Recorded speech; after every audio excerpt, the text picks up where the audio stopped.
बिना दाखिल खारिज के ज़मीन रजिस्ट्री और ज़मीन की रसीद। आज इसी टॉपिक पर मैं आज वीडियो बना रहा हूं और आप लोगों को बताऊंगा कि बिना रजिस्ट्री के क्या दाखिल खारिज हो सकता है, या फिर दाखिल खारिज करने के लिए क्या प्रोसेस होता है, या फिर दाखिल खारिज कितने दिनों में होता है, और ज़मीन रसीद आखिर क्या है। इस पर कोर्ट ने कई बार इसी प्रकार का फैसला दिया है। तो आइए आज की इस वीडियो में विस्तार से जानते हैं कि आखिर दाखिल खारिज क्या होता है और ज़मीन रसीद क्या होती है। क्या ज़मीन रसीद से भी मालिकाना हक आप जता सकते हैं, या मालिकाना हक आप ज़मीन से भी आपको मिल सकता है। इसी पर भी आज हम इस वीडियो के अंदर विस्तार से चर्चा करेंगे। लेकिन अगर आप लोग भी इसी प्रकार का यूट्यूब चैनल बनाना चाहते हैं जिस प्रकार का मैंने यूट्यूब चैनल बना रखा है, और मैंने जिस प्रकार से इसकी शुरुआत की थी, तो क्या क्या मेरे पास इंस्ट्रूमेंट थे उसके बारे में भी मैंने अमेज़ॉन का एक लिंक अपने डिस्क्रिप्शन में दे रखा है। अगर आप लोग भी चाहते हैं कि इसी प्रकार का यूट्यूब चैनल बनाकर अच्छी ग्रोथ करें, अच्छे पैसे कमाने का प्रयास करें, तो आप जाकर मेरे डिस्क्रिप्शन में वीडियो के नीचे वहां से लिंक कर परचेज कर सकते हैं। मैंने हर एक प्रकार का माइक, मोबाइल जो मैं यूज करता हूं उन सभी का लिंक दे रखा है, और जो यूट्यूब चैनल से संबंधित यानी इंस्ट्रूमेंट होते हैं। तो आइए विस्तार से वीडियो को शुरू करते हैं। लेकिन उससे पहले आपसे गुजारिश है कि ज़मीन से संबंधित और अन्य मामलों से संबंधित कई प्रकार की वीडियो मैंने लगभग 2000 वीडियो मैंने इस YouTube चैनल पर अपलोड कर रखी है। अगर आप भी ज़मीन के बारे में विस्तार से जानना चाहते हैं तो मेरे चैनल को सब्सक्राइब कर लें अगर पहली बार आए हैं, और वीडियो को लाइक ज़रूर करें, चैनल को शेयर भी करें वीडियो को। तो चलिए अब विस्तार से। कुछ लोग कहते हैं कि अकरम भाई आप इतनी देर बोलते हैं, और फिर क्योंकि वो लोग जल्दी में होते हैं और वीडियो को स्किप करके देखना उन्हें ज़्यादा पसंद होता है, या फिर वो शॉर्ट वीडियो को ज़्यादा पसंद करते हैं। उनसे बता दूं कि अगर इस प्रकार की शॉर्ट वीडियो आपको देखनी है ज़मीन से संबंधित, तो आप नाच गाने की वीडियो देखें तो ज़्यादा बेहतर है। क्योंकि अगर ज़मीन के बारे में आपको कुछ समझना है तो आपको समय देना पड़ेगा और आपको वीडियो को पूरा देखना पड़ेगा। बिना रजिस्ट्री के दाखिल खारिज और रसीद जो होती है उसके बारे में मैं इस वीडियो के अंदर जानकारी आपको दे रहा हूं। अगर यानी किसी भी ज़मीन की रसीद अपडेट नहीं है तो जो पुरानी रसीद है वही रसीद मान्य होगी। मान लीजिए कि आपकी कोई पुरानी रसीद है और नई रसीद अपडेट नहीं हुई है, तो जो पुराने वाली आपके पास ज़मीन की रसीद है वही ज़मीन रसीद यानी जब तक वैलिड रहेगी, जब तक कि नई रसीद यानी कि अपडेट नहीं हो जाती है। ज़मीन के मालिक का हक के लिए कई दस्तावेज मान्य होते हैं जिनमें रसीद भी शामिल होती है। जी हाँ, मान लीजिए कि ज़मीन अगर आपकी है और आपका उस पर मालिकाना हक है, तो इस प्रकार की ज़मीन के लिए जिस पर आपका मालिकाना हक जता रहे हैं उस प्रकार की आपके पास उस ज़मीन की रसीद का भी होना बहुत ज़रूरी होता है। ज़मीन के मालिक यानी कि ज़मीन का जो मालिकाना हक के लिए आपको मान्य होने वाले कुछ दस्तावेज मैं आपको बता देता हूँ। वो क्या क्या दस्तावेज होते हैं। एक तो होता है पुश्तैनी ज़मीन का यानी खतियान, जो आपकी पुश्तैनिक ज़मीन है जिसे पैतृक संपत्ति भी कहा जाता है, तो आपका उसका आपके पास पूरा ब्यौरा और खतियान होना बहुत ज़रूरी है।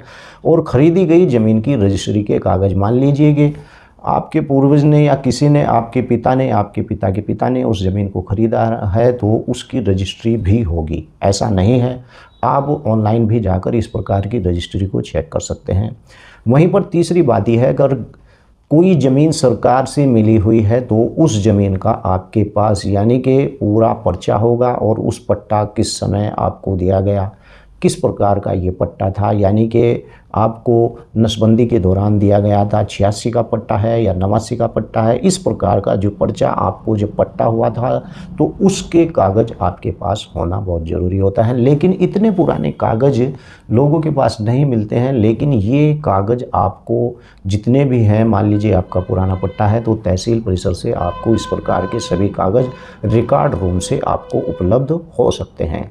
ज़मीन का दाखिल खारिज कराने के लिए तहसील या अंचल यानी आवेदन करना पड़ता है। अगर आपने कोई ज़मीन खरीदी है और उस ज़मीन को खरीदने के बाद आपके पास सबसे पहला ऑप्शन यही होता है, जब रजिस्ट्री किसी ज़मीन की होती है तो दाखिल खारिज का फॉर्म भी साथ ही वकील भरवा कर रख लेता है।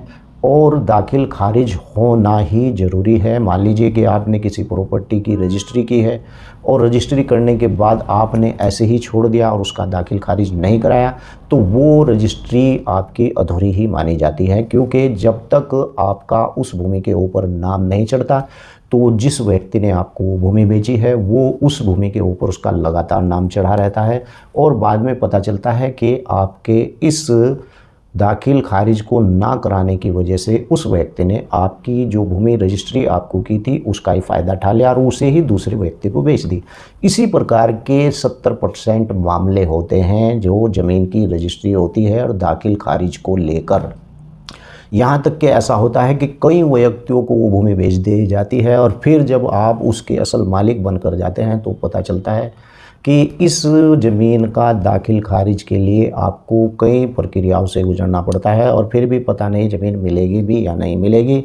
आवेदन यानी कि अगर आपने इस प्रकार की जो भूमि है और उसका जो आवेदन है वो ज़मीन के विक्रेता और क्रेता के नाम, पता, ज़मीन यानी रकबा, लोकेशन वगैरह यानी कि जानकारी देनी होती है और आप कुछ दस्तावेज भी लगाने होते हैं आपको जब आपको उस ज़मीन का दाखिल खारिज कराना होता है। जिस प्रकार से रजिस्ट्री ज़रूरी है इसी प्रकार से दाखिल खारिज भी ज़मीन का ज़रूरी है।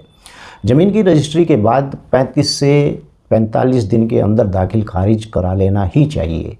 अगर आपने किसी प्रकार की कोई प्रॉपर्टी खरीदी है तो आपको 35 से 45 दिन के बीच इस प्रकार का दाखिल खारिज करा लेना चाहिए और ज़मीन का दाखिल खारिज नहीं कराया जाता है तो उस पर पूरी तरह से आपको कानूनी हक नहीं मिलता। दाखिल खारिज नहीं होने पर क्या होगा, क्योंकि यहाँ पर बात वही बन जाती है कि हमने तो दाखिल खारिज नहीं कराया लेकिन हमने प्रॉपर्टी की रजिस्ट्री ज़रूर करा ली थी। तो मैं आपको बता दूं कि दाखिल खारिज कराने पर मोटेशन आप यानी पावर्टी भी कहा जाता है। अगर किसी भी प्रॉपर्टी पर दाखिल खारिज नहीं कराया जाता है तो इस पर आपको पूरी तरह से कानूनी हक बिल्कुल भी नहीं मिलेगा और अपनी जो ज़मीन होती है, ज़मीन के मामलों से जुड़े जो यानी एक्सपर्ट होते हैं उसके मुताबिक दाखिल खारिज यानी कि जो प्रक्रिया है ज़मीन की रजिस्ट्री 35 से 45 दिन के अंदर करवा लेनी चाहिए और ऑनलाइन प्रक्रिया के आधार पर ही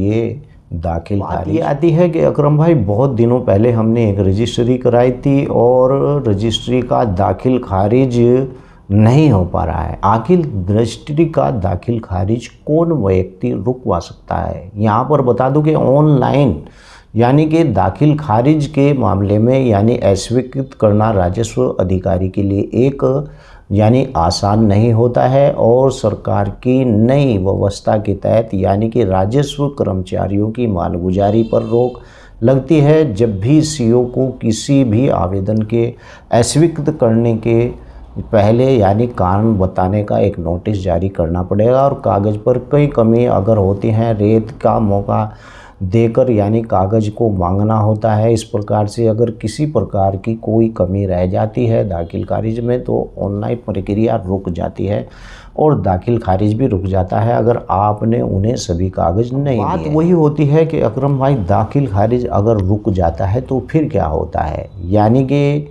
जो आपका दाखिल खारिज कानूनी रूप से ज़मीन क्रेता उस ज़मीन का मालिक बना रहता है, जैसे कि मैंने आपको बता दिया था, और वो उस भूमि को कई लोगों को बेच देता है और बाद में क्योंकि दाखिल खारिज नहीं हुआ उसके ऊपर आपका नाम नहीं आया और जब बाद में वो कई लोगों के पास बिक कर चली जाती है तो वहाँ पर आपको बहुत ही दिक्कतों का सामना करना पड़ता है। इसीलिए अगर सुप्रीम कोर्ट का भी यही आदेश है कि अगर आपने रजिस्ट्री करा ली है तो रजिस्ट्री कराने के बाद 35 से 45 दिनों के बीच आपको अपना दाखिल खारिज करा लेना ज़रूरी होता है।